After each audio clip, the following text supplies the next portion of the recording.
Hello, my darlings, and welcome. My name is Stardust Raccoon, and I believe it's become a little bit of a tradition. It's the end of the convention season. Midwestfurfest has come and gone. Way back in 2021, I made a video about what to expect at conventions when we got back from COVID. If you remember, we did what was called a 5-for-5. 1, 2, 3, 4, 5. 1, 2, 3, 4, 5. Got it! And it was the 5 to-dos and the 5 to-avoids for the next year. With the help of my friend Rampart. Say hello, Rammy. Gosh, thanks, sis. I really appreciate you letting me do this. It's very nice of you. Hi, I'm Rampart, and like Star said, I'm going to help read the 5 not-to-dos at conventions. Calm down. So I'm going to cover the 5 to-dos. Rampart will cover the 5 to-avoids. The number 5 to-do. Be familiar with the convention website, especially their COVID regulations. If you're pre-registered, then you should know when and where your badge pickup is. This is important because the convention still may be in the process of setting up signs and other informational banners that tell you how to get around the convention area. Be familiar with the convention layout, the maps of the convention area and the hotel area, as well as the surrounding physical area where the hotel lives. Knowing the neighborhood that the hotel lives in will help you find restaurants that can be accommodating, especially if you have special dietary needs, or if you're a vegan, or if you have a restricted diet for any reason. Be aware of the convention and hotel guidelines or policies for your attendance. Be aware of convention friendliness towards kinkwear like rubber or pet suits and their policies and timetables on kink-friendly attire. Some conventions showcase as a family-friendly event with little to no after-dark protected activities. However, some conventions are progressive and will host several AD, or after-dark, events day or night. Please be aware in advance so you can avoid any problems. You are our representation, so please be a positive representation. Rampart, sweetie?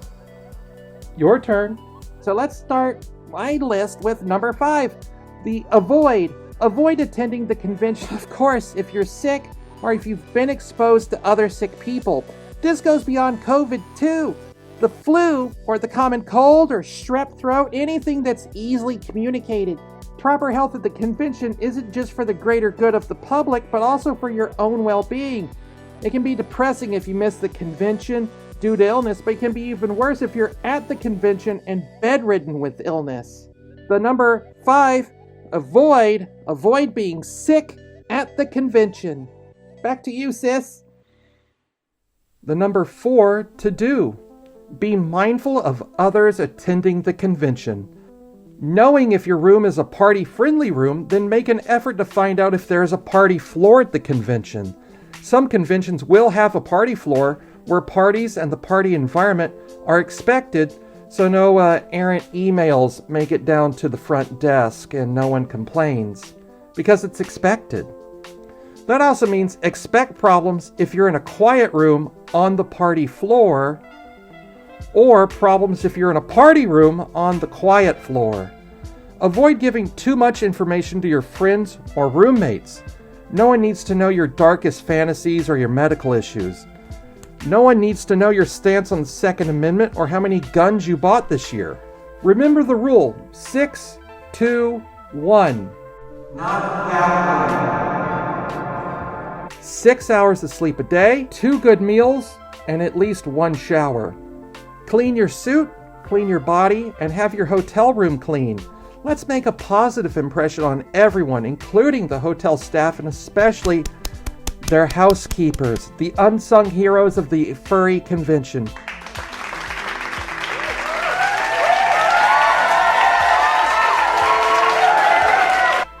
Use proper pronouns, but also understand if you accidentally misgender someone, it may not be intentional.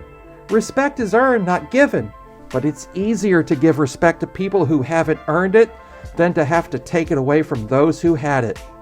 Ask permission to post pictures or videos, especially of non-suitors. Some of us don't want to be exposed if we're in an area where reasonable anonymity can be maintained, like say the Headless Lounge. Rampart, sweetie, your turn. Number 4, don't be a dick. Politics, your personal beliefs, not everyone is there to participate in what you enjoy. There's going to be some NSFW component, there's going to be an SFW component. Get used to it. There's no reason to photograph or call out people when you're just complaining to your own echo chamber. Of course the people you surround yourself with are going to agree with you. But this is how free-for-all conventions get started.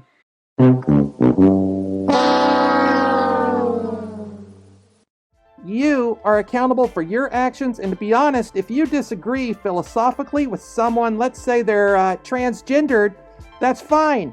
You can disagree with Star all you want.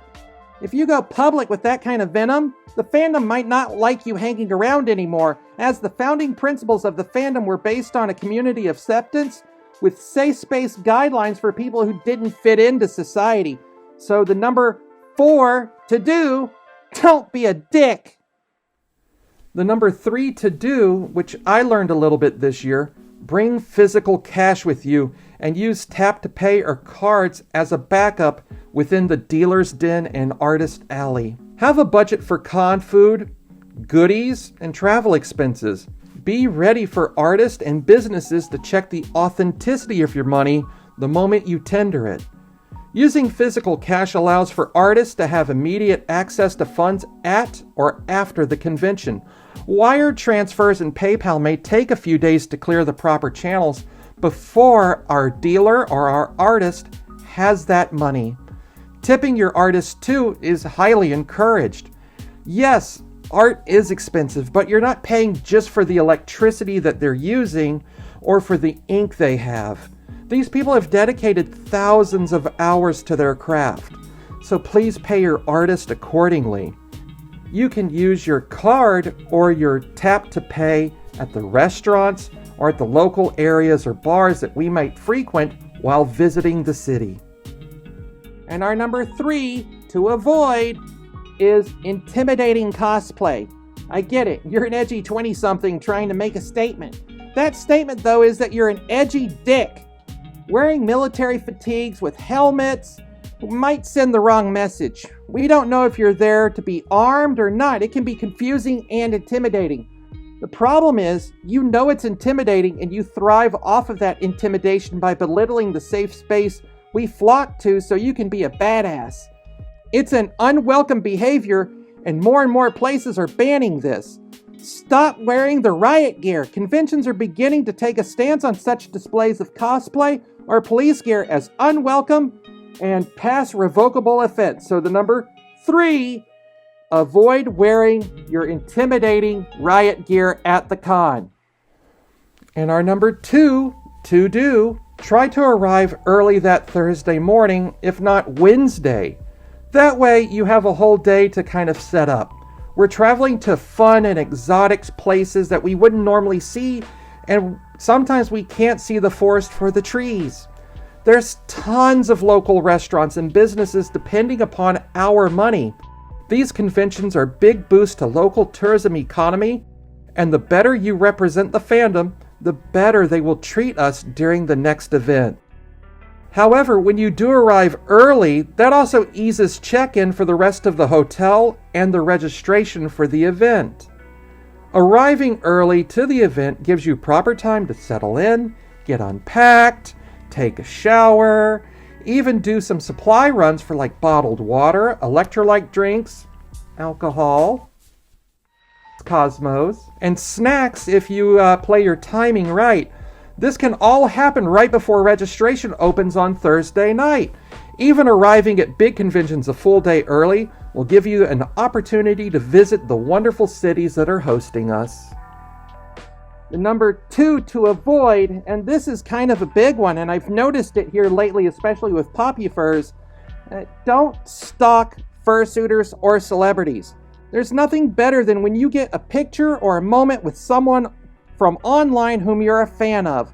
However, the relationship you have with someone may not be the relationship they share with you. Be mindful of how you interact and behave around certain fursuiters or certain celebrities. It's okay to get a photo, but you don't need to share your darkest fantasy with this person. We're all equals out there, but we all have our own agenda. A polite, "Hey, I'm a fan, may I please get a photo?" click and thank you is much better than, "I follow your OnlyFans and that last video was kinky as shit." That might be something that the person doesn't want to discuss openly, or it may expose them in ways that you didn't think was possible. There's a time and a place for everything, and if a celebrity, furry, or a poppy fur is out there and they're about, they may expect to run into fans, which is fine. They're going to agree to a photo, and a quick response would be, "Thank you, big fan." But monopolizing their time is a no-no, and it can send the wrong message. Also, too, don't follow them back to their rooms. Remember, our rooms are our sanctuaries. We may not want you knowing where we're staying or what hotel room we're in. So the number 2 to avoid is avoid stalking fursuiters. Okay, I got one left, and then I'm going to kick it back over to Sis. My last avoid is getting so dehydrated, drunk, and high that you cause the ambulance to arrive. It seems that over the course of our stress-filled lives, we save up a pent-up energy to do things at conventions like fursuit. Some of us make it a test of endurance, refusing to take our suit off for hours at a time. However, if you're not hydrated or replacing the minerals and electrolytes your body desperately needs, you kind of get into a sudden system exhaustion that can cause problems. Now pour shots of whiskey on top of that and exacerbate those problems. You're replacing electrolytes with alcohol. Your body can't handle that kind of shock to the system. Now add drug usage to this situation. The goal of the convention should not be to get as messed up as you can in 3 days.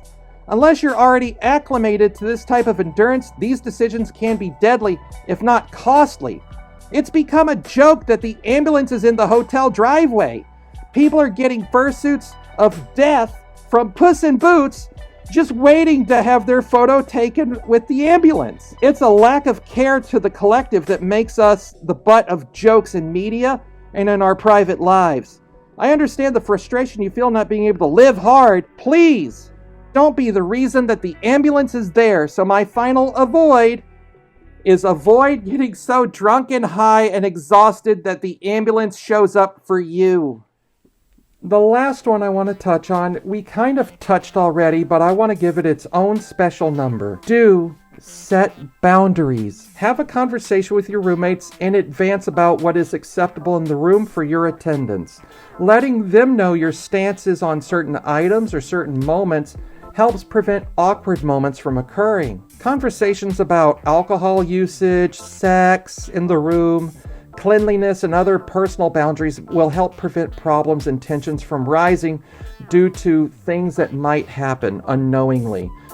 The shared experience you have with your roommates will also be shared with their friends and thusly online. So it's easy to find out who is a pig and who is a prude when approaching these situations. By having these boundaries in advance, it lets your roommates know where you stand. So that's it. That's our list for 2024. Thank you so much, Rampart, for your help.